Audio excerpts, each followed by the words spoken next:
bocadinho. Mas não.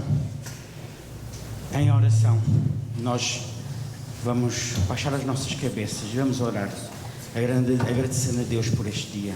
Ó Deus, nós te damos graças, ó Pai, porque podemos falar contigo, Senhor. Damos graças, ó Pai, porque tu consolas os nossos corações. Tu nos guardas, ó Deus. Ó Pai, e mediante os problemas que possam aparecer, tu estás connosco e nós confiamos em ti, Senhor. Por isso abençoa-nos, ó Pai, e guarda-nos, ó Pai. Sê tu connosco, Senhor. Ouve as nossas orações, Senhor, e manifesta a tua presença aqui hoje, em nome de Jesus. Amém. Vamos levantar para continuarmos a louvar ao nosso Deus, agora a cantar. Mas antes disso, vamos fazer uma leitura, vamos ler a palavra do nosso Deus, em Provérbios capítulo 3, e fala sobre isso mesmo, sobre o confiarmos no nosso Deus, na sua sabedoria. Vamos ler todos juntos. Confia no Senhor com todo o teu coração e não te inscreves no teu próprio entendimento. Reconhece-o em todos os teus caminhos e ele endireitará as tuas veredas. Não sejas sábio aos teus próprios olhos. Teme ao Senhor e aparta-te do mal. Será isto saúde para o teu corpo e refrigério para os teus ossos. Honra ao Senhor com os teus bens e com as primícias de toda a tua tenda, e se encherão fartamente os teus celeiros e transbordarão de vinho os teus lagares. Filho meu, não rejeites a disciplina do Senhor, nem te enfades da sua repreensão, porque o Senhor repreende a quem ama, assim como o Pai ao filho a quem quer bem. Amém. Confiemos ao Senhor, confiemos no Senhor e cantemos todos juntos. Eu só confio no Senhor.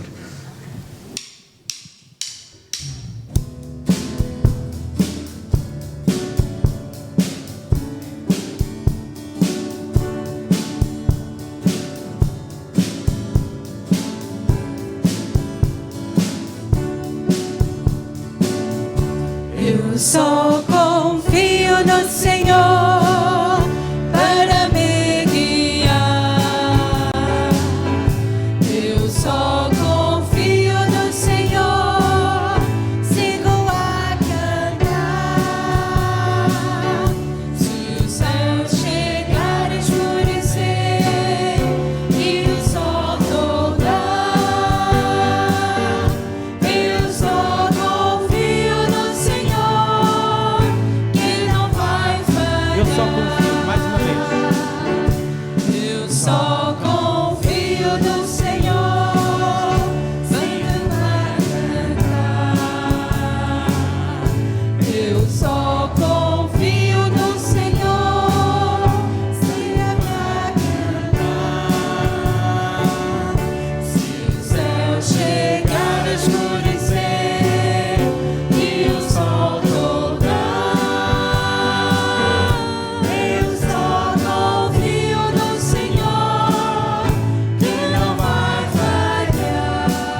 possamos olhar para as bênçãos do nosso Deus, ver o que Ele faz nas nossas vidas, porque se Ele nada somos, Ele providencia tudo no nosso dia-a-dia, como está escrito em Mateus no capítulo 6, e vamos ler mais uma vez. Se eu escondi na terra o teu talento, aqui tens o que é teu. Respondeu-lhe, porém, o Senhor: servo mau e negligente, sabias que sei onde não semeei e ajunto onde não espalhei? Cumpria, portanto, que entregasse o meu dinheiro aos banqueiros, e eu, ao voltar, receberia com juros o que é meu. Tirai-lhe o teu talento e dai-lhe ao que mereces. Porque todo o que tens se lhe dará, e terá em abundância, mas ao que não tem, até o que tem será retirado. E o servo inútil lançai para fora nas trevas, ali haverá choro e ranger de dentes. Como repararam, não é esta a passagem que eu tinha pensado, mas de facto, se Deus cuida de todos os animais, das flores do campo, também há de cuidar de nós no nosso dia-a-dia. Por isso cantemos com alegria e com esta convicção, o meu respirar.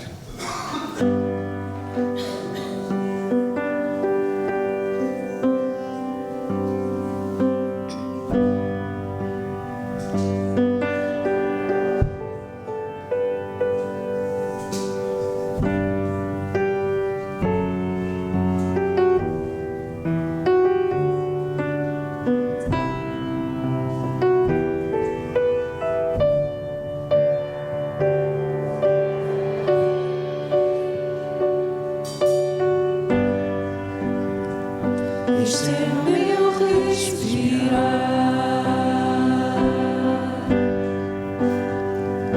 este é o meu respirar, Teu Santo Espírito vive em mim.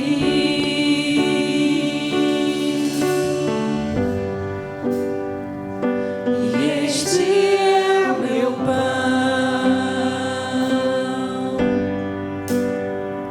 e este é o meu pão,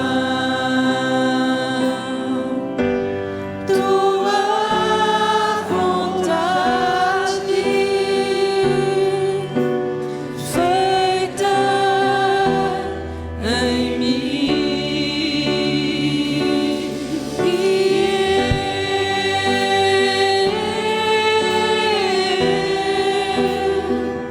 Eu nada sou sem ti.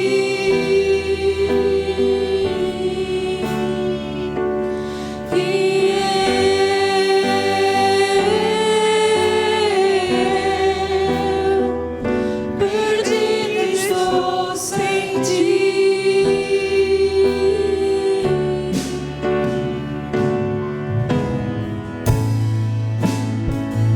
Este é o meu respirar. Aleluia. Este é o meu respirar. Se alegre, igreja, que Jesus está aqui. Teu Santo Espírito vive em mim.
irmãos, vamos orar.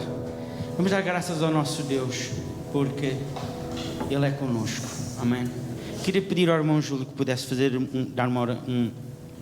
fazer uma oração de ações de graças. Nosso Deus, nosso Pai, é isto que queremos reconhecer perante ti, Senhor. Sem ti nós não seríamos nada. A nossa força não chega, a nossa inteligência não é suficiente para vivermos a vida como tu queres, Senhor. Queremos depender de ti, queremos deixar de lado as nossas ideias e receber de ti a tua palavra, receber de ti a orientação para a vida, constantemente, Senhor. Queremos receber de ti a força, Senhor. Não queremos agir na nossa força porque não queremos ver, aquilo que queremos ver não é resultado humano. Nós queremos ver o teu agir, Senhor. Queremos ver tu a mover-te na nossa vida, na nossa família, nos nossos queridos, nos nossos vizinhos, na nossa terra, nesta igreja, Senhor, em todo o país e todo o mundo, Senhor. E para isso nós precisamos de ti, do teu Santo Espírito em nós, Senhor. Então te peço que hoje nos venhas encher novamente de ti, Senhor, nos mantenhas cheios de ti, que retires de nós o pecado que desagrada, que nos dês ouvidos atentos para ouvir a tua palavra, para discernir o que tu queres falar connosco, através da música, queres falar connosco através da pregação, através do sorriso uns dos outros aqui, Senhor. E nós queremos que na nossa vida, hoje mais do que nunca, no nome de Jesus. Amém.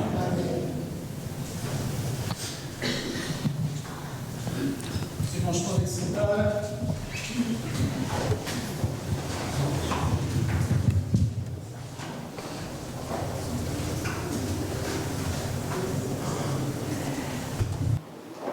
Como os irmãos sabem, nós não estamos ainda a fazer o levantamento da oferta, passando pelo meio do povo, pelo meio da igreja. Nós o faremos no final. Aqueles que desejarem entregarão a sua oferta ao Senhor para que haja mantimento na casa do Senhor. E este é um tempo que nós queremos dedicar abrindo a sua palavra e meditando naquilo que ela nos tem. Vamos dar oportunidade às nossas crianças para saírem para o seu culto infantil. Portanto, as crianças poderão acompanhar as nossas professoras para terem o seu tempo. Enquanto isso, eu convido os meus irmãos a abrirem as vossas Bíblias em Lucas capítulo 12. Lucas capítulo 12, para meditarmos a partir do verso 16 até ao verso 21. Lucas capítulo 12, verso 16 até ao verso 21 será o tema base da meditação desta manhã.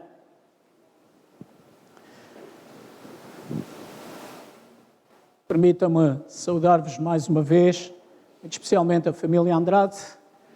Muito privilégio nosso ter-vos aqui conosco esta manhã. Sempre vos recebemos com muita alegria. Lucas capítulo 12. Como a igreja sabe, nós temos vindo a estudar as parábolas de Jesus. E temos aprendido com elas, sim ou não? Sim, nós temos aprendido muita coisa. O Senhor nos tem ensinado, nos tem desafiado a entender aquelas histórias que Ele contava para que o povo entendesse, às vezes, verdades difíceis. E chegamos à questão dos bens, à questão da riqueza. O Senhor Jesus se preocupa em ensinar o que é fundamental. Nesta parábola, nós lemos algo que se passou com um homem que era rico. Eu vou pedir a um irmão que leia, por favor, o verso 16. Lucas 12, verso 16.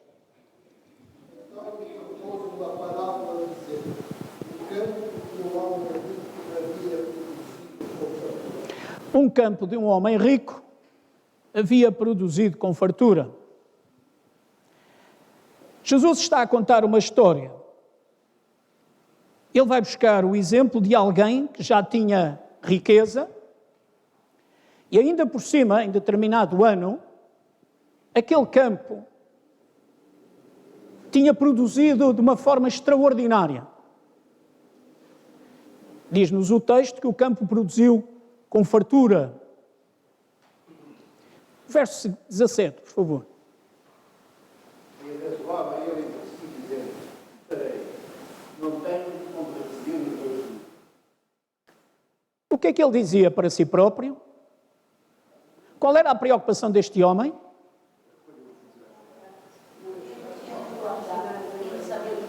Ele não sabia o que havia de fazer. Diz o texto que ele arrazoava dentro de si.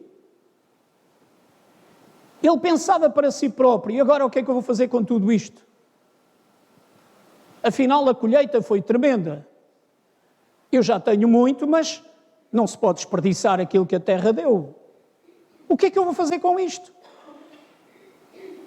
Verso seguinte. Para isto, destruirei os meus celeiros, reconstruí-los maiores, e aí recolherei todo o meu produto e todos os meus bens. Ele tomou uma decisão. Face às circunstâncias, o que é que ele pensou? Vamos lá deitar isto abaixo, vamos construir um espaço maior e vamos guardar toda a produção da terra. Pergunto, meus irmãos, isto é errado? Não é errado. Não parece que seja errado. A pessoa está preocupada em aproveitar tudo o que a terra deu, ela deu em demasia, então ele vai procurar criar celeiros maiores. Ele vai ter mais espaço para preservar aquilo que a terra lhe deu. Há algum pecado nisto? O homem está a pecar em pensar assim? Eu gosto do vosso silêncio.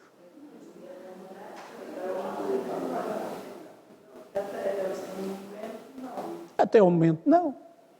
Não há nada que nós possamos condenar. O homem até está a ser bom gestor dos recursos que recebeu da sua produção. Há algum pecado nisto? Não há. Verso seguinte. Os irmãos podem ler, por favor?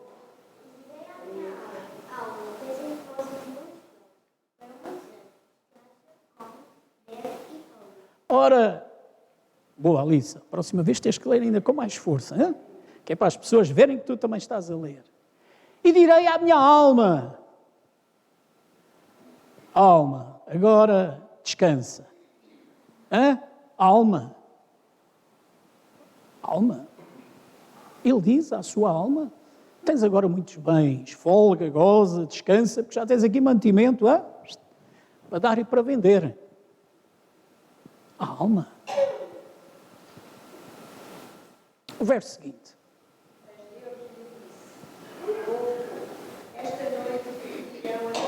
Quem é que entra aqui em cena? Deus. Qual é o adjetivo que ele lhe dá imediatamente? Louco. Insensato, em algumas versões. Porquê que o homem estava a ser louco? A terra produziu bem, os seus armazéns eram pequenos, ele só tinha era que procurar guardar aquilo que tinha. Onde é que está a loucura dele? Expliquem-me.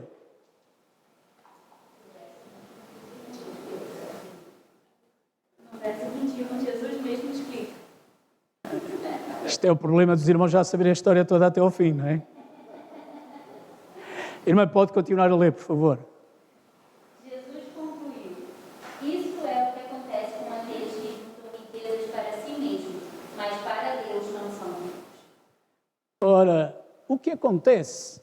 O que está errado nesta história? A postura deste homem é condenável a partir do momento em que ele só pensa no quê? Em si próprio e na sua segurança, nas suas capacidades, da sua riqueza, e, portanto, a partir dali, tudo estava realizado.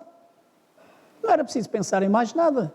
A alma goza, folga, tens aí muito para comer, muito para gastar, podes estar perfeitamente à vontade.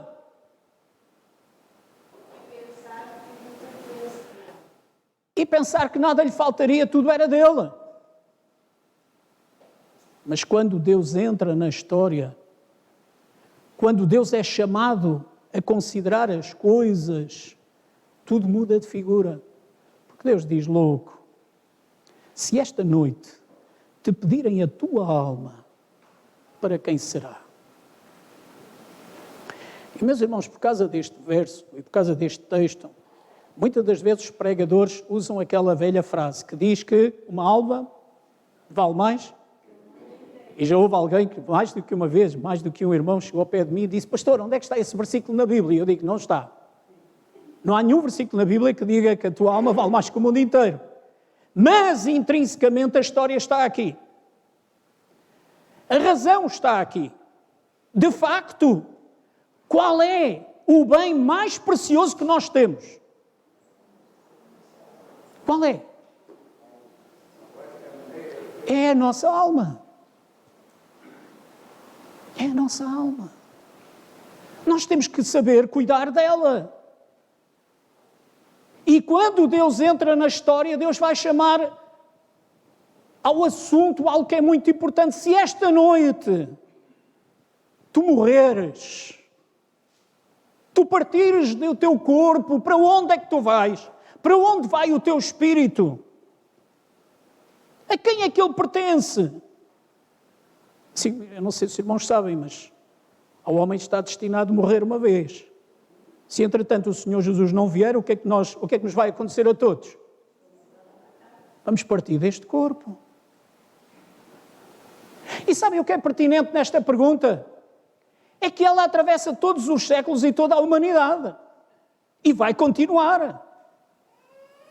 Portanto, o Jonas nunca gosta que eu pregue, mas aquilo que nós precisamos de perceber, meus irmãos, é que esta história não é apenas uma parábola, não é apenas o lançar ao lado uma história para nós tomarmos atenção. Ela diz-nos respeito a nós. Se esta noite Deus nos chamar à sua presença, para onde vai o nosso espírito? A quem é que ele pertence?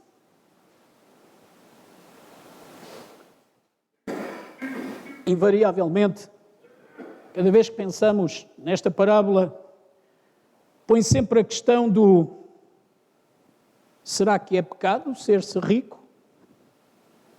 Será que é pecado ter-se bens? Primeira carta de Timóteo, capítulo 6, verso 10. Um irmão pode abrir, por favor, 1 Timóteo 6, verso 10. É importante nós recordarmos o texto e o ensino que Paulo dá ao seu servo, ao seu discípulo Timóteo. 1 Timóteo 6, 10. O que é que nos diz, por favor? Porque o quê? O amor a quê? Ao dinheiro. O amor à riqueza, o amor aos bens, viver pelos bens para ter mais.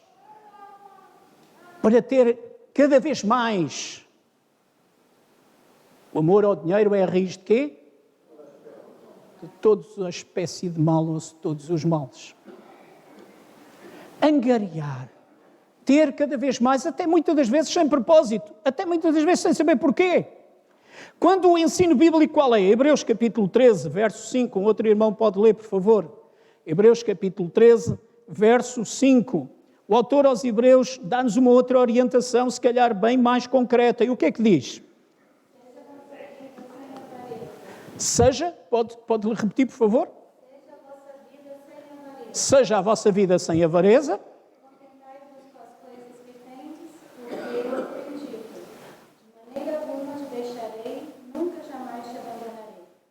De maneira alguma te deixarei, nunca jamais te abandonarei. Contenta-te com o que tens.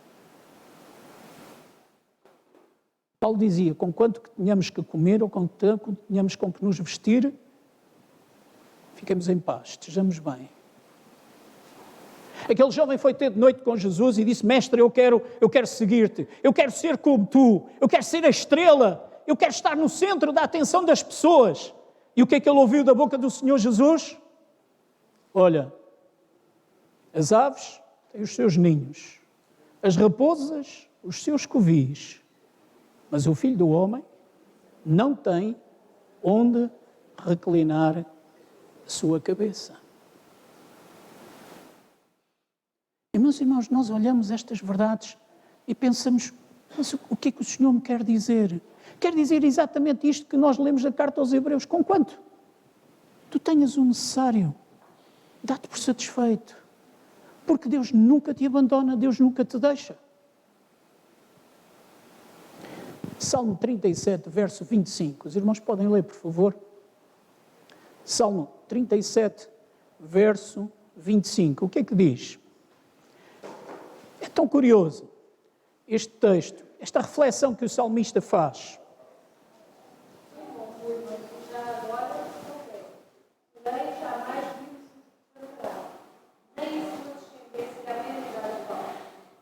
Fui moço, agora sou idoso.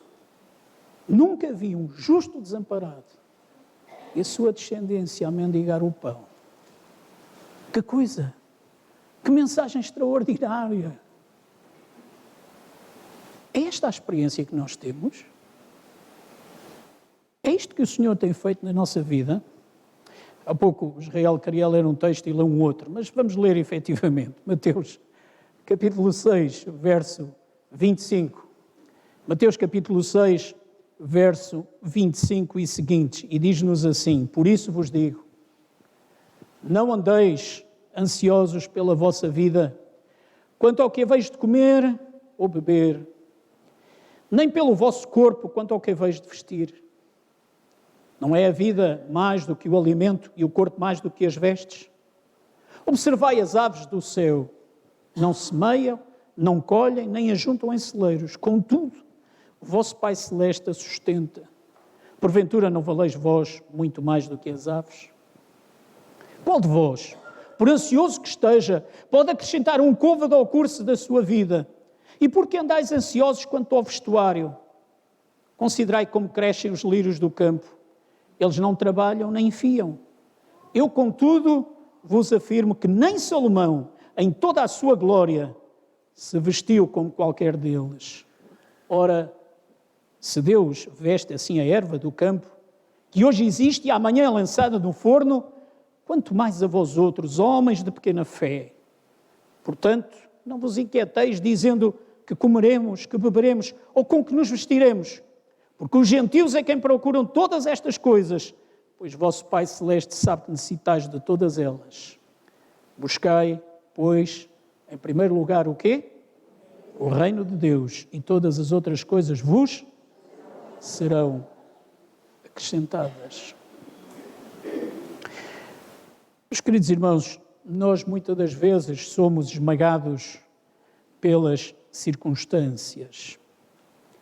Nós só vemos as circunstâncias. Aquele homem viu as circunstâncias que o rodeavam. E as circunstâncias era esta, tinha muita fartura, tinha muita abundância, por isso não precisava de se preocupar com mais nada. Podia levar uma vida dissoluta. Nós muitas das vezes ponderamos e aproveitamos as circunstâncias de uma forma errada. Não percebemos o que é que elas nos querem ensinar quando elas vêm até nós. E percebemos de uma forma errada, não medindo todas as consequências das nossas próprias decisões. E sabem, nos nossos dias, muitas das circunstâncias que nos rodeiam servem apenas para nos afastarem de Deus, para nos afastarem daquilo que o Senhor deseja para a nossa vida. Tornam-nos infelizes, mas nós achamos que vamos pelo bom caminho. Meus irmãos, quando eu penso naqueles que já estiveram no nosso meio e se afastaram, eu pergunto porquê? Porquê? Será que Deus não tem resposta às necessidades dos nossos corações? Será que Deus não responde às nossas dúvidas, aos nossos desafios? Será que nós encontramos a verdadeira felicidade fora daquilo que é o caminho que o Senhor tem para cada um de nós? E isto tem martelado a minha cabeça nos últimos tempos. E eu pergunto porquê. Há pouco tempo encontrei uma fotografia, já com uns quantos anos, eu tinha menos uns quantos quilos, e eu vi um grupo enorme de jovens da Terceira Igreja Batista de Lisboa. Igreja onde cresci. Éramos mais de 70. E eu olhei aquele grupo todo e fui picando um a um. E, meus irmãos, somos uma minoria que ainda estamos na casa do Senhor. Do conhecimento que eu tenho, a esmagadora maioria desapareceu. Foi-se embora. E eu pergunto a mim próprio porquê. Meus irmãos, se houve pastor que se preocupou em doutrinar a sua igreja, era o pastor António dos Santos. Se houve igreja que teve bons professores da escola dominical, aquela igreja pode dizer que os teve durante muitos anos. A classe de adolescentes e a classe de jovens eram conduzidas por homens e mulheres fiéis ao Evangelho. E eles, domingo após domingo, nos ensinavam e nos desafiavam e mostravam a essência da palavra e nós aprendíamos. E eu pergunto, porquê que as pessoas abandonam? Porquê que as pessoas se afastam? Porquê que as pessoas deixaram para trás os ensinos que a Bíblia nos dá? Mas, irmãos, se houve a igreja que deu a oportunidade a que trabalhássemos, em que nos empenhássemos, em que nós envolvêssemos no trabalho, aquela era uma igreja dessas. Só não trabalhava quem não queria. Irmãos, tínhamos um louvor bonito. Vejam bem, até cantávamos espirituais negros e tudo. Para além dos hinos, para além dos coros, para além do coro da igreja, dirigido na altura pela nossa irmã Rosemary Gomes, até havia um grupo de 8 homens que cantavam só espirituais negros, dos quais eu fazia parte. E que mensagens bonitas aqueles espirituais negros nos traziam. Porquê que as pessoas abandonaram o Evangelho e o deixaram e abraçaram o mundo?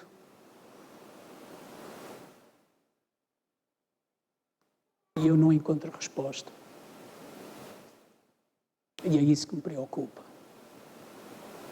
Porque eu não vejo uma resposta válida para as pessoas trocarem o Evangelho e aquilo que o Senhor nos pede e os caminhos que o Senhor nos indica por outro qualquer. E alguns poderão estar a pensar, mas isso é porque tu és pastor. Porque foste chamado para abraçar o ministério, será? Mas há outros que não são pastores e continuam fiéis. E têm a mesma perspectiva que eu tenho.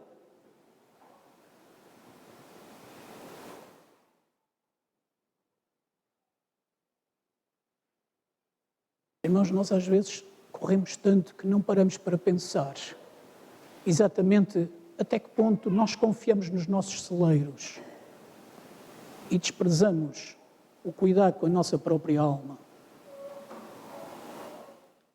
Às vezes nós estamos na igreja por razões erradas.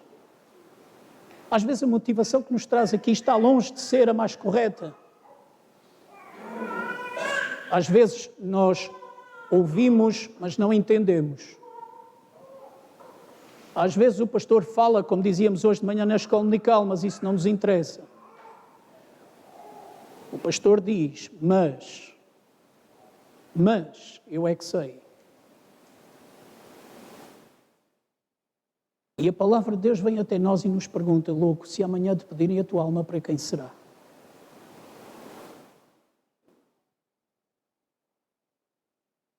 Às vezes nós levamos e entendemos isto de uma forma muito light, como se diz agora, muito pela rama, muito pela superfície. E nós esquecemos que a palavra do Senhor nos desafia a meditar e a ponderar aquilo que ela nos quer ensinar a cada momento. E percebermos como Deus quer tomar conta de nós na nossa totalidade. Vejam o exemplo da lição desta manhã. Quando aqueles 4 leprosos foram ao acampamento dos sírios, chegaram lá, estava tudo vazio. Eles vão relatar à cidade e dizem, olhem, eles foram-se todos embora. Qual foi a reação do rei? Não, é uma armadilha.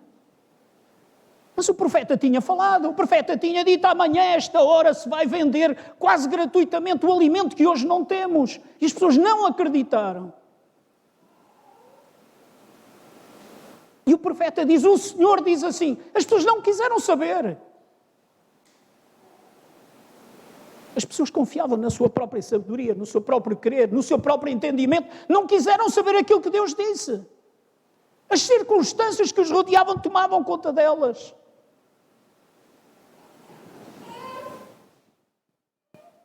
E, meus irmãos, 2700 anos depois, nós continuamos muitas das vezes na mesma. O pastor prega e ensina, o professor da escola dominical exorta. Nós lemos, nós até temos às vezes momentos de ponderação, mas muitas das vezes nós olhamos para aquilo que a palavra de Deus nos diz e pensamos, isto não é para mim.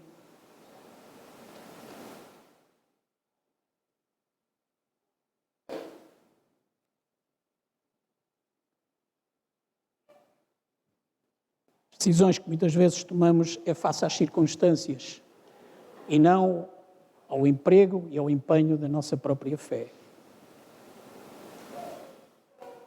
As decisões que muitas vezes tomamos são decisões que nos levam claramente ao fracasso. ficamos desnorteados, perdidos, porque confiamos na nossa própria sabedoria e deixamos a sabedoria de Deus. As decisões que muitas vezes tomamos levam-nos a sermos pessoas complexadas, duvidando de nós próprios e das nossas próprias capacidades, e esquecemos-nos que Deus está lá. Não andeis ansiosos por coisa alguma. O Senhor Jesus disse isso, mas foi há muitos anos. Faz agora 2000 anos. O Senhor Jesus não sabe como a nossa vida agora é pressionada. Vejam bem, Ele nem falou dos complexos, nem dos borderlines, nem nada dessas coisas que nós agora é que sabemos. Será assim? Nós olhamos as figuras bíblicas e vamos aplicar-lhes as psicologias de hoje e nós vemos que tantas figuras bíblicas se aplicam e entram exatamente nos padrões que hoje a psicologia nos dá. Tantas! Mas foi exatamente esses homens e mulheres que Deus usou e que fizeram grandes coisas e que tiveram grandes vitórias e muitas das vezes nós as entendemos até como exemplo e esquecemos-nos que a vitória e aquilo que foi conseguido não foi por eles, mas foi porque Deus estava no processo.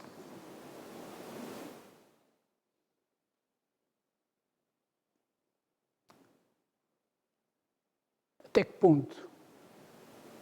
ponto a palavra de Deus faz sentido no teu coração? Até que ponto Deus chama a atenção e tu entendes que é para ti mesmo, não é para o teu vizinho, não é para o teu colega, não é para o teu marido, nem para a tua esposa, é para ti.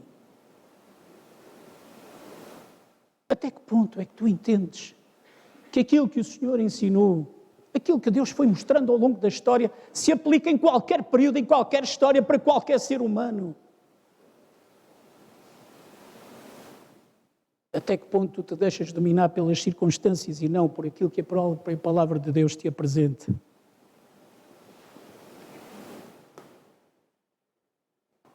De facto, podemos nós confiar nas riquezas?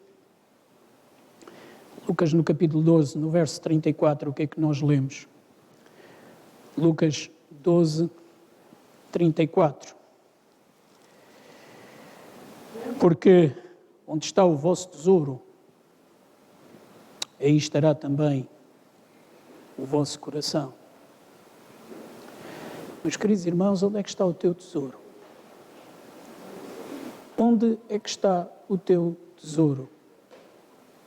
Sabem, se calhar a esmagadora maioria de nós acha que ser rico, ter muito dinheiro é uma coisa muito boa. Eu conto aí, faço aí um descritivo do texto que vos escrevi esta manhã, curioso.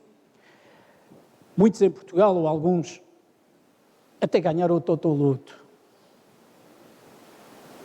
Mas um artigo escrito há pouco tempo num jornal dizia-nos que muita dessa gente voltou outra vez a ser pobre.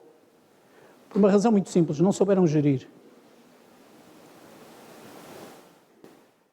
E é curioso que quando as pessoas têm muito dinheiro, normalmente são pessoas muito assoberbadas e têm uma enorme preocupação. Não têm paz, muitas das vezes. Estão preocupadas, o que é que vão fazer? Em aumentar o seu dinheiro, em aumentar a sua riqueza. E muitas delas desconfiam de tudo e de todos, nem nos amigos mais próximos confiam. Estou a ver alguns irmãos a rirem-se, pensam que é mentira? Não é mentira, é verdade. Eles até têm medo de dormir só por pensarem que alguém lhes pode roubar o que é deles. Mas a pergunta vem até nós hoje é exatamente esta: louco, se esta noite pedir a tua alma, para quem será? Eu olho o texto bíblico e sou obrigado a concluir que é bom termos o necessário para comer, para vestir. Sim, nós temos que trabalhar. Olha a formiga ou preguiçoso, não diz o livro de Provérbios? Sim, nós temos que trabalhar. Precisamos de ganhar um sustento cada dia para nós, para a nossa família, tudo bem. Mas, sobretudo, temos que estar preocupados com uma coisa muito séria, que é juntar os tesouros no céu. onde nem a traça rói, nem o ladrão mina. E que tesouros são esses? Irmãos, trabalho para casa. Pode ser? Já que vamos começar as aulas? Trabalhos para casa.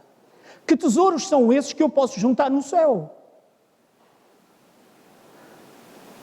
Uma vez eu fui dar a escola dominical numa igreja e era a primeira vez que eu estava com aquela classe, era uma classe de adultos.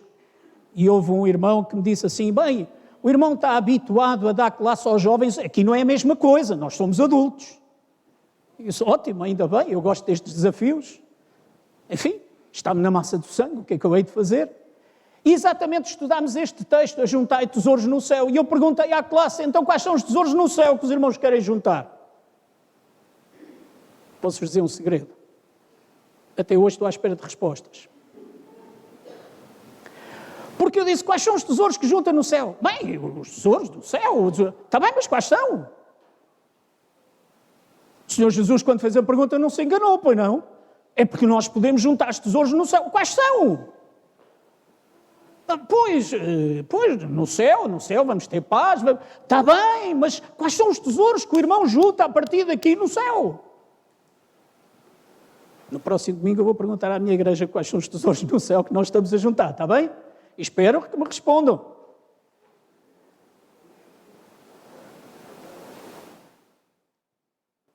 Independentemente das circunstâncias, independentemente daquilo que nos cercar, independentemente das provações, da mais abastança, menor abastança, pensemos sempre nisto. O maior tesouro que eu tenho é aquele que usufruirei quando o Senhor me chamará à sua presença e poder viver em paz com Ele por toda a eternidade. Isto que o Senhor Jesus veio oferecer. É isto que Ele quer que cada um de nós tenha. Ele não veio para que nós tenhamos mais cereais, ou tenhamos mais dinheiro na conta, ou tenhamos uma casa maior. Não, Ele veio para nos levar para onde Ele está, para que vivamos toda a eternidade com Ele. E a vivamos com gozo, vivamos com paz, porque aí, para aí que o nosso espírito deve ir. Crês tu isto? É este o sentimento do nosso coração? Se ainda não é, então esta é a altura própria para tu parares e pensares, se hoje o Senhor me chamar à sua presença, para onde vai o meu espírito? Onde estará Ele? Esta é uma oportunidade excelente. Nós refletirmos em tudo isto e darmos uma resposta clara e cabal ao nosso Deus. Senhor meu e Deus meu.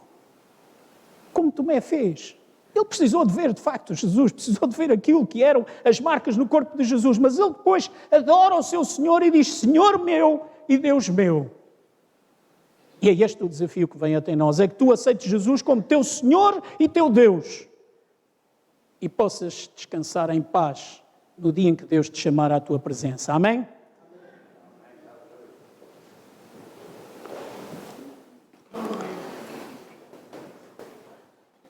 Não a nós, Senhor, não a nós, mas ao teu nome dá glória. Vamos ficar de pé para entoar o último hino deste nosso tempo de culto.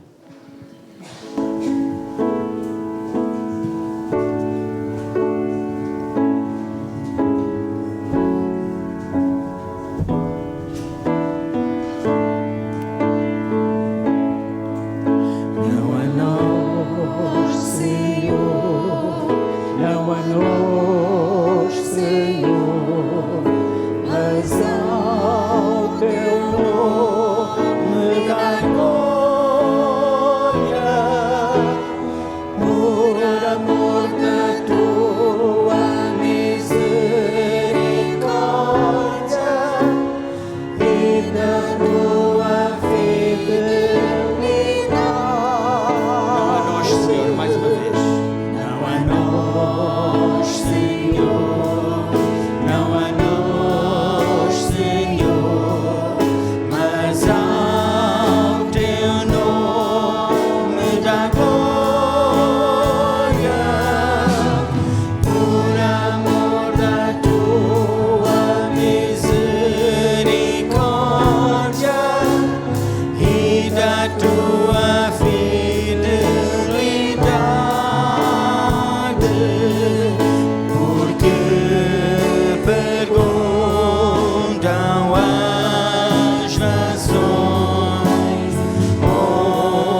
confiam as nações em ouro, prata e riquezas, se afastam do Senhor, que é fonte de todas as bênçãos. Não a nós, Senhor, não a nós, Senhor, mas ao teu nome da glória, por amor da tua misericórdia e da tua fidelidade. Não a nós, Senhor, não a nós, Senhor, mas ao teu nome da glória, por amor da tua misericórdia e da tua fidelidade.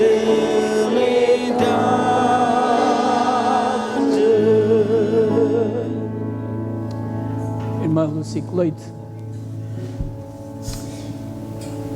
Ainda não se foi embora, já está a chorar. Nossa irmã veio para conhecer a sua netinha, para estar com a sua família. Mas agora chegou a hora de partir. Ela vai voltar ao Brasil, não é? Ao seu Rio de Janeiro. E nós nos alegramos com a presença da nossa irmã, e ela foi bênção entre nós, e nós desejamos que o Senhor a leve bem, encontre bem o seu esposo, e nem é preciso dizer, volta depressa. Volta depressa. Eu há pouco não tinha visto, mas vejo o nosso irmão Silas Pega, a sua família. Quero dizer aos meus irmãos que foi um privilégio ter-vos também connosco esta manhã e desejar que o Senhor vos abençoe e venham mais vezes.